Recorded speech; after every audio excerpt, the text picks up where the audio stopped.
ప్రభునందు ప్రియ దేవుని బిడ్డలారా, ప్రభు పేట మరి ఒకసారి వందనాలు తెలియజేస్తున్నాను. దేవుడిచ్చిన ఈ జీవితం ఆయనకి మనం అంకితం చేయాలి. ఏ దేవుడు నిన్ను లోకానికి పంపించాడో, ఏ పని కోసం నిన్ను పంపించాడో ఆ పని నువ్వు చేస్తే వెళ్ళిపో. మిత్రుడు ప్రవీణ్ పగడాల వచ్చాడు, దేవుని పని చేస్తాడు, వెళ్ళిపోయాడంతే. His mission is completed. ప్రతి మనిషిని దేవుడు లోకానికి ఒక పనితో పంపిస్తాడు, ఆ పని చేసి వెళ్ళిపోవాలి. అప్పుడు శభాష్ అంటాడు. జలప్రళయం వచ్చింది ఆదిలో, నోవాహు కాలంలో 40 దివారాలతో వర్షం, ప్రచండ వర్షం కలిసి మునిగిపోయే కొండలు, ప్రపంచం మునిగిపోయింది, మొత్తం వాష్ అయిపోయింది. దేవుని కోపాగ్ని లాంటిది అయిపోయింది. వర్షం ఆగిపోయింది, దేవుడు శాంతించాడు. అప్పుడు నోవాహు కిటికీ తెరిచాడు, ఒక కాకిని పంపించాడు, అది ఉండిపోయి రాలే. తర్వాత పావురాన్ని పంపించాడు, అది మళ్ళీ వెనక్కి వచ్చేసింది, కాళ్ళు నిలపడానికి చోటు లేదని వచ్చేసింది. మళ్ళీ పంపించాడు, మళ్ళీ వచ్చి ఒలేవ మొక్క పట్టుకొచ్చిందని చెప్తాడు బైబిల్ గ్రంథంలో. కనుక నీ మిషన్ కంప్లీట్ చేయాలి. ఆ మిషన్ ఏంటో తెలుసుకోవాలి. నువ్వు ప్రభుని అడగాలి, నన్ను ఎందుకు పంపించావు ప్రభు ఈ లోకానికి, నేనేం చేయాలి, నీ పరిచర్యలో నీ పొలంలో నేనేం చేయాలి ప్రభు అని అడగాలి. అప్పుడు నీవు ఆ సంకల్పం ముందుకు సాగిపోవాలి. కనుక నా ప్రియ సహోదరి సహోదరుల ఉదయకాల సమయంలో మరి షారోను పావురు స్వరం అనే ఈ యొక్క మరి ప్రసంగ వేదిక ప్రార్థన టీవీ వారి ద్వారా ముందు కొనసాగిస్తున్నాం. దీనికి కారణభూతులైన ఇద్దరు అపూర్వ సహోదరులు కర్ణి సురేష్ బాబు గారు, రాజా రమేష్ అన్నదమ్ములు, వారి అమ్మగారు, వారి నాన్నగారు భక్తులు, వారి తల్లిగారు ప్రార్థన. ఆ తల్లి ప్రార్థన ఆ బిడ్డలను భక్తులుగా చేసింది, దేవుని పనిలో పాలిభాగస్తులుగా చేసింది. ఒక తల్లి ప్రార్థన, కన్నీటి ప్రార్థన. హన్నా అనే స్త్రీ యొక్క కన్నీటి ప్రార్థన తన కుమారుణ్ణి ఒక ప్రవక్తగా చేసింది, ఒక న్యాయాధిపతిగా చేసింది, ఒక గొప్ప నాయకుడిగా చేసింది, దేవుడు మాట్లాడేవాడిగా చేసింది. అలాగే వాళ్ళ అమ్మగారు ఎంత ప్రార్థనా పరురాలో, భక్తురాలో. ఆవిడ కువైట్లో ఉంటారు, బిడ్డ కూడా కువైట్లోనే ఉంటారు. వారు మా ప్రియుడు మరి విజయబాబు గారు యొక్క బావమరిది గారు, వాళ్ళిద్దరు. బావగారు అంటే ఎంతో ప్రేమ. ఆయన మాటను బట్టి ఇక పరిచర్యకు వారిని చేదోడు వాదుగా దేవుడు ఏర్పాటు చేసుకున్నాడు. విజయబాబు చెప్పారు, బాబు ఎంతో మంది పంపిస్తున్నారా, మన అయ్యగారు ఉన్నారు, ఆయన బాగా వాక్యం తెలుసును, వాళ్ళ నాన్నగారు గొప్ప దైవజనుడు, కనుక వారి ద్వారా వాక్యం చెప్పడం ఎంత మంచి, మీ కుటుంబాలకు దీవెనకరం ఆయన అని ఆయన మాట్లాడగానే వారు కూడా అంగీకరించి వారెవరో ఒక పెద్ద సంస్థకు సహాయం చేస్తుండేవాళ్ళు. వారు ఆ టీవీ పరిచర్యకి వాళ్ళు మన పరిచర్యకి వాళ్ళు చేయటానికి దేవుడు వారిని దేవుడు ఏర్పాటు చేసుకున్నది. ఇది మేము చేసింది కాదు, మా శక్తి లేదు మేము చేయడానికి. కనుక వారు తన జీవితంలో కొంత డబ్బు ప్రత్యేకపరిచి ఈ పరిచర్యకు వాడుతున్నారు. దేవుడు వారిని, వారి కుటుంబాలు దీవించమని ప్రత్యేకంగా ప్రార్థిస్తూ ప్రతిరోజు వారి కుటుంబాల కొరకు, వారి భార్య బిడ్డల కొరకు ప్రార్థిస్తూ ఉంటాను నేను. అయితే ఈ మధ్యన అనుకోకుండా వారి తల్లిగారు, వారి ఉపకారి, వాళ్ళ అమ్మ ప్రేమ ఉపకారం చేయడమే. మరి విజయబాబు గారి యొక్క భార్య వాణమ్మ గారు, వాళ్ళ అమ్మగారు, వాళ్ళ అక్క, వాళ్ళ అమ్మగారికి చెల్లి ఇవిడి. వాణమ్మ తల్లిగారు ఉపకారం చేయడమే, ధర్మం చేయడమే. వాళ్ళ నాన్నగారు, వాళ్ళ అమ్మగారు ఉపకారాలు చేయడమే, వాళ్ళు నేర్చుకుంది ఇంకోటి లేదు. పేదలకు సహాయం చేయడం, వాళ్ళని పోషించడం, వాళ్ళ పిల్లలకు సాకడం. ఆ సంగతి మరి సురేష్ బాబు వాళ్ళ అమ్మగారు తెలుసుకొని ఆమెలాగా ఆవిడ కూడా ప్రార్థన చేయడు, ఉపకారం చేయడు. ఎవరో కొంతమందికి ఉద్యోగం కావాలని వాళ్ళ వానగారిని అడిగిందట. అడిగితే ఉన్నాయమ్మ 2-3 ఉద్యోగాలు ఉన్నాయి, అప్లై చేయమంటే చేశారు. చేసిన తర్వాత అమ్మగారు వెళ్ళి కాగితాలు సర్దుబాటు చేసి కొంత డబ్బులు కట్టి ఈ కాగితాలు తీసుకొని తిరిగి ప్రయాణం వైపుతుండగా ఆ ప్రైవేట్ ట్యాక్సీలో ఆ పుస్తకాల పేపర్ పెట్టేశారు. జనరల్గా సరదా మామూలుగా కొంత టైం. ఈ లోపల డెస్టినేషన్ వచ్చింది, ఎవరికి వాళ్ళు దిగిపోయారు. ఆ పేపర్లు అందరూ పాస్పోర్ట్లు, ఆ వీసాలన్నీ అందులో ఉండిపోయాయి. ఇంటికి వచ్చినాక చూసుకోండి, కాగితాలేవి. ట్యాక్సీలు పోయాడు. ఒక రోజు అయిపోయింది, 2వ రోజు అయిపోయింది, 3వ రోజు వెతుకుతున్నారు. ఆవిడకి ఎంతోమంది ఉన్నారు, తెలిసిన వాళ్ళు ఉన్నారు, బంధువులు, స్నేహితులు. అయ్యా పోయిందిరా ట్యాక్సీ. ఆ కొడుకులు పట్టుకున్నారు. ఆ ట్యాక్సీ ఎక్కడుందో వీళ్ళు వెతికి పట్టుకుని చివరికి ట్యాక్సీ దొరికింది. ఆ ట్యాక్సీ వాళ్ళు ఫోన్ చేశారు, అమ్మ మీ కాగితాలు భద్రంగా మా దగ్గర ఉన్నాయి. 3వ రోజు కాగితాలు దొరకడం ఎంత అద్భుతం. బిడ్డలు చేసే పరిచర్య, బిడ్డలు చేసే సేవ, మీరు చూపిన ప్రేమను మనుషులకు దేవుడు అన్యాయస్తుడు కాడు. ఆయన తగిన కాలంలో హెచ్చించేవాడు, ఆపత్కాలంలో ఆదుకునేవాడు. ఒకవేళ కాగితాలు పోయి ఉంటే ఎంతమంది ఎన్ని అపనిందలు వచ్చావు, ఎన్ని హేళన వచ్చేదో, డబ్బులు తినేశారు, పాడు చేశారు, బాగు చేసి పాడు చేశారని ఎంతమంది ఎన్ని మాటలు భరించాల్సి వచ్చిందో. అయితే దేవుడు వారు చేస్తున్న ఆ నీతి, వారు చేస్తున్న ధర్మము, వారు చేస్తున్న భక్తిని బట్టి ఆ కాగితాలు దొరకడం, వారు సంతోషించడం, వారు సాక్ష్యం పంపించారు. ఆ సాక్ష్యాన్ని సంఘంలో చెప్పారు. ఆ తల్లి ఎంతో సంబరపడిపోయి, అయ్యా దేవుడు మాకెంతో గొప్ప మేలు చేశాడని. కనుక లోకానికి చేస్తే ఏమైపోద్ది, కానీ దేవుడికి చేసింది ఎప్పుడైనా ఇప్పుడు రుణం తీర్చుకోడు, దేవుడు ఎప్పుడు రుణం ఉంచుకోడు. ఆ విధంగా ఆ తల్లికి గొప్ప సాక్ష్యాన్ని ఇచ్చాడు. ఆ తల్లికి, ఆ బిడ్డలకి ఎంతో సంతోషమో. కనుక నా ప్రియ సహోదరి సహోదరులారా, వారి కుటుంబాల కొరకు ప్రత్యేకంగా ప్రార్థిస్తున్నాను. దేవుడు వారిని, వారి బిడ్డలు ఇంకా దీవించాలని ప్రార్థన చేస్తున్నాను. కనుక వారిని, వారి కుటుంబాన్ని, వారి మంచి సాక్ష్యాన్ని దేవుడు దీవించారని జ్ఞాపకం చేస్తున్నాను. దేవుడు వారిని దీవించుడుగాక. ఈ సందర్భంగా కొన్ని మాటలు దేవుని సంఘాన్ని నుంచి మనం మాట్లాడుకుందాం. దేవుడు ఇచ్చిన గ్రంథాన్ని మనం క్షుణ్ణంగా పరిశీలించాలని మరి ఒకసారి జ్ఞాపకం చేస్తూ ఉన్నాను. దావీదు రాసిన కీర్తన 150 కీర్తనల్లో నేను అప్పుడు చెప్తుంటాను 66 పుస్తకాలు కంఠస్థం పెట్టాలి, తర్వాత 10 కీర్తనలు రావాలని చెప్తుండేవాడిని. ఇప్పుడు దాన్ని మార్చాను. నీ వయసు ఎంత ఉందో, నీ ఏజ్ ఎంత ఉందో అన్ని కీర్తనలు నీకు వచ్చి ఉండాలి. సంవత్సరంకి ఒక కీర్తన రాదా? నాకు ఇప్పుడు 67 సంవత్సరాలు, 67 కీర్తనలు నాకు వచ్చి ఉండాలంతే. మరి ఎలాగా వయసు అయిపోయింది? నాకెవరు చెప్పలేదు. అప్పుడు చెప్తే అప్పుడే ప్రారంభించేవాడిని. ఇప్పుడు ప్రయత్నించి ఒక 50 కీర్తనలు కంఠస్థం పెట్టా. ఇంకా 40 కీర్తనలు కంఠస్థం పెట్టాలా, ప్రయత్నం చేస్తాను. చచ్చిపోయే లోపల నాకు 67 కీర్తనలతో నేను చచ్చిపోవాలి. నాకు ఎంత వయసు ఉంటే అన్ని కీర్తనలకు వచ్చి నేను చనిపోవాలంతే. ప్రభు దగ్గరికి వెళ్ళాలి, ప్రభు అడిగితే చెప్పాలి, ఆయన సంతోషించాలి, నన్ను దీవించాలి. ఇక్కడ నేను చెప్పేది ఏంటంటే, ప్రతి మనిషి క్రైస్తవుడికి అతను ఎంత వయస్సు ఉందో అన్ని కీర్తనలు చూడకుండా రావాలి, 66 పుస్తకాలు చూడకుండా రావాలి. వాక్యము నీ యొద్ద ఉండాలి. రోమా రాసిన పత్రిక 10వ అధ్యాయంలో 8 చదవండి. అదేమని చెప్పుతున్నది? వాక్యము నీ యొద్దను, నీ నోటను, నీ హృదయములో ఉండాలంతే. వాక్యము నీ యొద్ద, నీ నోట, నీ హృదయంలో ఉండాలి. ఏది? దేవుని వాక్యం ఎంత శక్తి కలిగినదో. నేను మా మరదలు ఫోన్ చేస్తూ ఆవిడ బ్యాంక్ మేనేజరు, రిటైర్ అయిపోయింది, ఇక్కడ దేవుడి పనిలో ఉండాలని చెప్పాను. 1వ యోహాను పత్రిక 3వ అధ్యాయంలో 15-16 నిర్మలమైన మనస్సాక్షి కలిగిన వారై మీలో ఉన్న నిరీక్షణను గురించి మిమ్మల్ని హేతువుడికి ప్రతివానికి సాత్వికముతోనూ భయముతోనూ సమాధానము చెప్పుటకు ఎల్లప్పుడూ సిద్ధముగా ఉండుడి. మీ హృదయముల యందు క్రీస్తును ప్రభువుగా ప్రతిష్ఠించండి. అప్పుడు మీరు దేని విషయమే దుర్మార్గులను దూషించబడుదురో దాని విషయమే క్రీస్తునందరి మీ సత్ప్రవర్తన మీద అపనింద వేయువారు సిగ్గుపడుదురు. ఇది ప్రశ్న. క్రీస్తు ప్రభువుని మీ హృదయముల యందు ప్రతిష్ఠించుకోమని 1వ పేతురు 3వ అధ్యాయంలో 16 నిర్మలమైన మనస్సాక్షి గల వారై మీలో ఉన్న నిరీక్షణ గురించి మిమ్మల్ని హేతువాడు ప్రతివానికి సాత్వికముతోను భయముతోను సమాధానం చెప్పుటకు ఎల్లప్పుడూ సిద్ధముగా ఉండి మీ హృదయముల యందు క్రీస్తును ప్రభువుగా ప్రతిష్ఠించు. చాలు. మీ హృదయముల యందు క్రీస్తుని ప్రభువుగా ప్రతిష్ఠించుకోవడం అంటే ఏంటి? ఇప్పుడు విగ్రహాన్ని ప్రతిష్ఠిస్తారు, గుడిలో ఇంటిని ప్రతిష్ఠిస్తారు, పిల్లల్ని ప్రతిష్ఠిస్తారు. మీ హృదయంలో క్రీస్తుని ప్రతిష్ఠించుకోవడం అంటే ఏసై బొమ్మ పెట్టుకుంటావా లోపల గుండెల్లో? ఆయన విగ్రహం పెట్టుకుంటావా గుండెల్లో? క్రీస్తుని ప్రభువుగా మీ హృదయంలో ప్రతిష్ఠించుకోవడం అంటే వాక్యము నీ గుండెల్లో ఉండాలి. అదే క్రీస్తుని ప్రతిష్ఠించుకోవడం అంటే.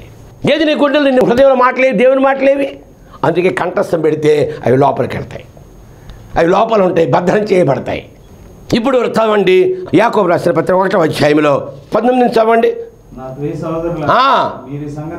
మీరు ఈ సంగతి ఎరుగుదురు గనుక ప్రతి మనుష్యుడను వినుటకు వేగరిపడివాడు, మాట్లాడుట నిదానించువాడు, కోపించి నిదానించువాడు ఉండవలెను. ఎందుకనగా నరుని కోపము దేవుని నీతిని నెరవేర్చదు. ఇది ఇంపార్టెంట్. అందుచేత సమస్తమైన కల్మషమును విర్రవీగుతున్న దుస్తత్వమును మాని లోపల నాటబడి మీ ఆత్మ రక్షించుటకు శక్తి కలిగిన వాక్యము ఇది కదా. వాక్యం అంటే ఏంటి? లోపల నాటబడాలి. నాటుకోవడం అంటే ఒక ఆవిడని నాట్లకు పిలిచారట, పైన పెడుతుందట, మొక్కలు పూడి పైకి వచ్చేస్తాడట. లోపలకు నాటాలి. విత్తనము భూమిలో లోపల నాటాలి. ఈ హృదయం అనే భూమిలో వాక్యం అనే విత్తనాన్ని నువ్వు నాటుకుంటేనే అది వృక్షం అవుతుంది. లోపల నాటబడి మీ ఆత్మను రక్షించుటకు శక్తి కలిగిన వాక్యము, ఇది అర్థం. లోపల నాటబడి మీ ఆత్మలను రక్షించుటకు శక్తి గల వాక్యమును సాత్వికముతో అంగీకరించి. లోపల నాటిందేది? మొక్క నాటితే ఎందుకు పెరగదు పైకి? ఎందుకు భక్తిగా జీవించవు? వాక్యం నీ లోపల నాటలేదంటే. నాటుకోవడం అంటే కంఠస్థం పెట్టడం అని అర్థం అండి. నువ్వు నాటుకోవు అసలు పైపైనే బైబిల్ చదవడం, పైపైనే ఎప్పుడు బాగుపడతావు నువ్వు? లోపల నాటబడి మీ ఆత్మను రక్షించుటకు శక్తి కలిగిన వాక్యం ఇది. 66 పుస్తకాలు రావాలి. నీకు ఎంత వయసు ఉందో అన్ని కీర్తనలు చూడకుండా రావాలంతే. అది నాటుకోవడం అంటే. నువ్వు వాక్యాన్ని నాటుకోవాలి, లోపల నీ హృదయంలో నాటుకోవాలి. నీ ఆత్మ రక్షించబడాలంటే, నీకు శక్తి కావాలంటే. ఈ సమయంలో 23వ కీర్తన ఒకసారి చదువుకుందాం మనం. యెహోవా నా కాపరి, నాకు లేమి కలుగదు. పచ్చిక గల చోట నన్ను పరుండి చేయుచున్నాడు. నడిపించుచున్నాడు. ఆయన సేద తీర్చుతున్నాడు. నీతి మార్గం నడిపించుతున్నాడు. నేను సంచలన అపాయములకు భయపడను. నీవు నాకు తోడయుందువు. నీ దుడ్డుకర నీ దండము నన్ను ఆదరించును. సిద్ధపరుచుదు అంటి ఉన్నావు. నాగిన నిండి పొర్లుచున్నది. క్రమక్షమక్షరములే వచ్చును అని ఇక్కడ రాశాడు. యెహోవా నా కాపరి, నాకు లేమి కలుగదు. పచ్చిక గల చోట్లను పరుండు చేయును. శాంతికరమైన జలముల యొద్ద నన్ను నడిపించును. ఆయన నా ప్రాణమునకు సేద తీర్చును. తన రీతిలో నడిపించును. గాఢాంధకారములో నేను సంజయ భయమునకు భయపడను. నీవు నాకు తోడయుందువు. నీ దుడ్డుకర్ర నీ దండము నన్ను ఆదరించును. దుడ్డుకర్ర దండం అంటే బైబిల్ అండి. దుడ్డుకర్ర అంటే పాత నిబంధన, దండం అంటే కొత్త నిబంధన. రెండు కలిస్తే బైబిల్. నీ దుడ్డుకర్ర నీ దండము నన్ను ఆదరించును. యేసయ్య పుట్టినప్పుడు కాపర్లకే ముందు దర్శనం ఇచ్చినటువంటి మీ సువార్త ప్రకటించాడు ఆయన వెళ్ళి. ఎంత గొప్ప ఆశీర్వాదం కాపర్లకు ఇచ్చాడు. ఆ దేశంలో కొందరు గొర్రెల కాపరుడు రాత్రి వెళదాం అందరూ కాచుకొనుచుండగా ప్రభు దూత వారి యొద్దకు వచ్చి నిలిచెను. ప్రభు మహిమ వారిని ప్రకాశించినందున వారు మిక్కిలి భయపడిరి. అయితే అది అదొక ఇదిగో భయపడకుడి, ప్రజలందరికీ కలుగు సంతోష సువర్తమానం నేడు మీకు తెలియజేస్తున్నాను. దావీదు పట్టణంలో నేడు రక్షకుడు మీ కొరకు పుట్టి ఉన్నాడు. ఈయన ప్రభు అయిన క్రీస్తు. దానికి ఇదే మీకు ఆ వాక్యం కంఠస్థ రావాలంటే అది గుండెల్లో ఉండాలా. అదే నాటుకోవడం అంటే. కాపరులు వారు స్తుతించారు, మహిమపరిచారు, ప్రకటించారు సువార్తని. అది కాపరి యొక్క బాధ్యత. ఈ కాపరి గురించి చెప్పాలంటే చాలా కష్టం. యోహాను సువార్త 10వ అధ్యాయంలో కాపరి గురించి రాసుకుంటూ వచ్చాడు. యెహోవా నా కాపరి, నాకు లేమి కలుగదు. యేసయ్యకి మనకున్న సంబంధం కాపరికి మనకు గల సంబంధం మనది. యేసయ్యకి మనకి గల సంబంధము యజమాని దాసుని సంబంధము. యేసయ్యకి మనకి ఉన్నది స్నేహ సంబంధము. యేసయ్య మనకి ఉన్నది రాజు ప్రభువుకు సంబంధము. యేసయ్యకి మనకి ఉన్న సంబంధము శరీరానికి శిరస్సుకు సంబంధము. ఈ మేడ ఈ శరీరానికి ఈ శిరస్సుకి సంబంధము. మధ్యవర్తి యేసయ్య. దేవునికి మానవునికి మధ్యవర్తి యేసయ్య. శరీరానికి బాడీకి శిరస్సుకి సంబంధం మేడ. నీ కందరము అంటాడు పరమ. నీ కందరము నీ మెడ. ఇందులో సంబంధము మందకి కాపరికి. 11 చదవండి. యేసయ్య ఏమంటున్నాడు యోహాను సువార్తలో? నేను గొర్రెలకు మంచి కాపరిని. మంచి కాపరి గొర్రెల కొరకు ప్రాణం పెడతాడట. ప్రాణం పెట్టాడంతా. జీతగాడు గొర్రెల కాపరి కాడు. ఇప్పుడు అందరూ జీతగాళ్లే. నువ్వు జీతగాడివా? నువ్వు కాపరివా? పేరు చెప్పు. కాపర్లం అంటే మరి జీతం ఎందుకు తీసుకుంటున్నా అంటే దేవుడు నిన్ను సంఘానికి కాపరిగా పెడితే నువ్వు బయట పడితే జీతం ఎందుకు తీసుకుంటున్నావా? నువ్వు కాపరివా జీతగాడివా అంటే ఎవరికి అర్థం కాదు అనుకుంటున్నావా? విశ్వాసకు అర్థం కాదు అనుకుంటున్నావా? ఎవరిని మోసం చేస్తాం? మా నాన్నగారు చెప్పాడు, ఒరే నువ్వు 2 కళ్ళేరా, 1000 కళ్ళు చూస్తేనేరా నిన్నని చెప్పాడు మా నాన్న. నీ 2 కళ్ళే, నిన్ను 1000 కళ్ళు చూస్తాయిరా. నీ వేషాలు, నీ నడక, పాదాలు కడుక్కోరా, రే పాదాలు కడుక్కో. కడిగిన పాదాల్లా ఉండాలిరా, కడిగిన పాదాలుగా ఉండాలిరా నువ్వు. 1 యోహాను పత్రిక 5వ వచనం ఏముంది? 1:5 మేము ఆయన వలన విని మీకు ప్రకటించే వర్తమానమేమనగా దేవుడు వెలుగయ్యున్నాడు, ఆయన యందు చీకటి ఎంత మాత్రమునూ లేదు, ఆయనతో కూడా సహవాసము గలవారమని చెప్పుకొని చీకటిలో నడిచిన ఎడల మనం అబద్ధమాడుతూ సత్యమును జరిగించకుండా ఉందుము. నువ్వు జీతగాడువా, నువ్వు కాపరివా అడుగుతున్నాడు యేసయ్య. మేము ఆయన వలన విని మీకు ప్రకటించే వర్తమానమేమనగా దేవుడు వెలుగై ఉన్నాడు, ఆయన యందు చీకటి ఎంత మాత్రము లేదు. తర్వాత ఆయనతో కూడా సహవాసము గలవారమని చెప్పుకొని చీకటిలో సహవాసము దేవునితో నడకేమో చీకటిలో. అబద్ధకులందరూ నరకం వెళ్ళిపోతారట. ఇది అబద్ధం ఆడేవాడు ఇప్పుడు స్వర్గానికి వెళ్తావు, నరకానికి వెళ్తావురా నువ్వు. 100వ కీర్తన చూడండి. ఈ 100వ కీర్తన చూడకుండా రావాలి. 3 వచనాలే, అది కూడా చదవం. 3వ వచనం, యెహోవాయే దేవుడని తెలుసుకొనుడి, ఆయనే మనలను పుట్టించను, మనం ఆయన వారము, మనం ఆయన ప్రజలము, ఆయన మేపు గొర్రెలము. ఒకడన్నాడు ఈ గొర్రెలు గొర్రెలేరా అన్నాడు. ఒకడున్నాడు గొర్రెలు అంటే. అలా గొర్రెలు అంటే ఏంటి? యెహెజ్కేలు గ్రంథంలో 34వ అధ్యాయం చూడండి. యెహెజ్కేలు గ్రంథంలో 34వ అధ్యాయంలో ఏం చెప్పాడు? ఏందో ఎగతాళి, యేసయ్య అంటే ఎగతాళి. 34వ అధ్యాయంలో 30 చదవండి. 30వ వచనం, అప్పుడు తమ యెహోవానగు నేను తమకు తోడుగా ఉన్నాననియు, ఇశ్రాయేలీయులను తాము నా జనులై ఉన్నారనియు వారు తెలుసుకొందురు. ఇదే ప్రభువుకి యెహోవా వాక్కు. నా గొర్రెలను నేను మేపుచున్న గొర్రెలకు మీరు మనుష్యులు. తర్వాత నేను మీ దేవుడును. నా గొర్రెలంటే చెప్తాను, మీరు మనుషులు గొర్రెలుగా పోల్చుకున్నాడు. సాధు స్వభావం కలిగినది గొర్రె. మేక తొంటరి స్వభావం కలిగింది మేక. తొంటరి వాళ్ళేమో మేకలు, మంచి వాళ్ళేమో గొర్రెలు. ఈ మంచి మనుషులు భక్తుడికి గొర్రెలను పేరు పెట్టాడు రా. వారు గొర్రె. గొర్రె అంటే గొర్రెలు కాదురా, పిచ్చోడా. నువ్వు జ్ఞానివా అజ్ఞానివా? గొర్రెలకు మీరు మనుష్యులు. నా గొర్రెలకు ఆయన మంచి కాపరి అన్నాడు. యేసయ్య గొర్రెలకి మంచి కాపరి. తర్వాత ఏమన్నాడు? యోహాను 10వ అధ్యాయంలో 3 నుంచి చదవండి. తలుపు తీయను, గొర్రెలు అతని స్వరము వినును, అతని సొంత గొర్రెలు పేరు పెట్టి పిలిచి. ఇదండి గొర్రెల కాపరి అంటే. ఏం చేస్తా మళ్ళీ చదవండి. 3వ వచనం, తలుపు తీయును, గొర్రెలు అతని స్వరము వినును. నీ గొర్రెలు ఎన్నో నీకు తెలియదు, నీ గొర్రెల పేర్లు నీకు తెలియదు. ఇది నేటి కాపరి పరిస్థితి. సంఘాల్లో కాపరులు, పెద్ద పెద్ద సంఘాలు, వేలు లక్షల మంది వస్తున్నారు, కానీ ఆ గొర్రెల కాపరికి ఆ గొర్రెల పేర్లు తెలియవు. ఇక్కడ యేసయ్య నేను గొర్రెలకు మంచి కాపరిని, గొర్రెలు నా స్వరము వినును, అతని పేరు పెట్టి పిలిచి వాటిని వెలుపలికి తీసుకెళ్తాడు మేత మేపించడానికి.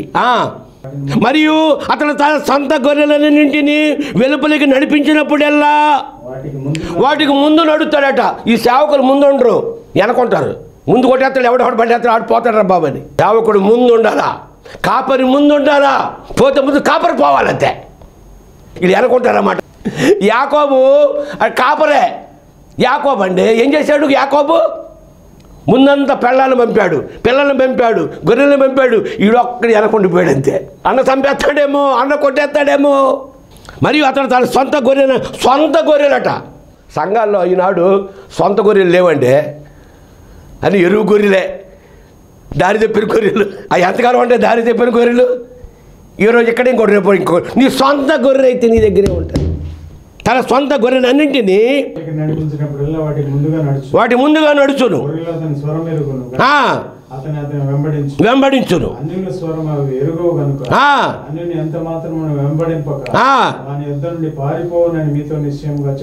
ఈ మధ్యన ఆయన డైరెక్టర్ గారు ఆర్వీజీ అంటారు, ఆయన అంటున్నాడు, అన్ని మతాల వాళ్ళు క్రైస్తవ మతం నమ్ముకోవడం చూస్తున్నా కానీ క్రైస్తవ వేరే మతాల మీద రారేందని అంటున్నాడు అతను. కనుక ఆ గొర్రెలు ఆయన స్వరం ఎరుగును కనుక వాటి వేరే చోటకి వెళ్ళండి, అవి వేరే స్వరం వినవేక. తమ యజమాని, తన కాపరి, ఆ మందకి కాపరి ముఖ్యం. కాపరిని పెట్టాడు, ఆ కాపరి దాన్ని కాపాడాలా, దాని ముందు నడవాలా, దాన్ని సంరక్షించాలా. తర్వాత చదవండి 7 నుంచి. కాబట్టి యేసు మరలా వారితో ఇట్లనే, గొర్రెల పోవు ద్వారము నేనే, నాకు ముందు వచ్చిన వారందరూ దొంగలను దోచుకుని వారై ఉన్నారు. గొర్రెలు వారి స్వరం వినలేదు. గొర్రెలు వారి కాపరులు కారు కనుక గొర్రెలు వారి స్వరము ఎంతమంది వచ్చారు నాకంటే ముందు దేవుడి పేరు చెప్పుకొని వచ్చారు. వాళ్ళంతా దొంగలు, దోచుకొని వారు, అందుకే గొర్రెలు వారి స్వరం వినలేదు. తర్వాత నేనే ద్వారమును, నా ద్వారా ఎవడైనా లోపలికి ప్రవేశించినాడు వాడు రక్షింపబడిన వాడై లోపలికి పోవచ్చు, బయటికి వచ్చుచు మేత మేయచ్చు. మేత మేపేవాడట. తర్వాత దొంగతనమునకు, హత్యనకు, నాశనమునకు చేయుటకు వచ్చిన మరి దేనికి రాడు. గొర్రెలకు జీవము కలుగుటయు అది సమృద్ధిగా కలుగుటకును నేను వచ్చితనని మీతో నిశ్చయంగా. నేను గొర్రెలకు మంచి కాపరి గొర్రెల కొరకు ప్రాణం పెట్టును. కాడు గనుక గొర్రెల తనవానివి కాదు గనుక తోడేలు వచ్చుట చూచి గొర్రెని విడిచిపెట్టి పారిపోవును. గొర్రెలను పట్టి జీతగాడే కనుక లక్ష్యం చేయుడు, పారిపోవును. నేను మంచి గొర్రెలకు మంచి కాపరిని, ఎరుగుదును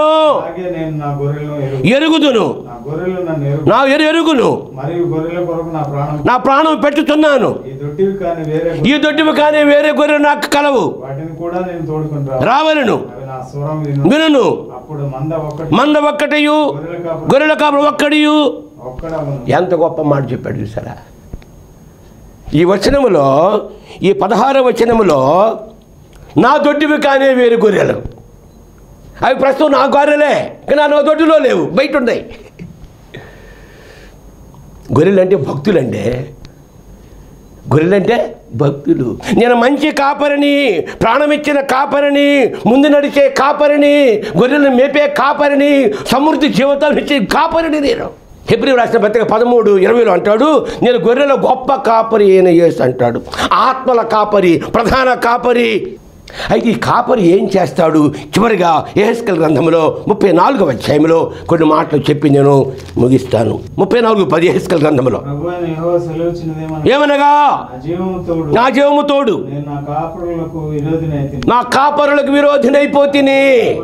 ఎవరికట?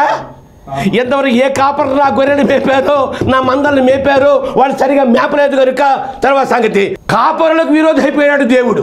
గమనిస్తున్నారా కాపరులారా? నువ్వు సంఘ కాపరం అనుకుంటున్నావేమో, నువ్వు సంఘాన్ని సరిగా కాయడం లేదని దేవుడు చూస్తున్నాడు. తర్వాత విచారించేదను, మేపుడు మాన్పించేదను. కడుపు నింపుకోవడానికి లాభం లేదు. ఇక తర్వాత నా గొర్రెలు వారికి తిండి కాకుండా వారి గొర్రెలు తినేస్తున్నారట, చంపుకునేది ఎడంతా కాపర్లు. ఈ కాపర్లు గొర్రెలు చంపేస్తున్నారట అండి, తినేస్తున్నారట.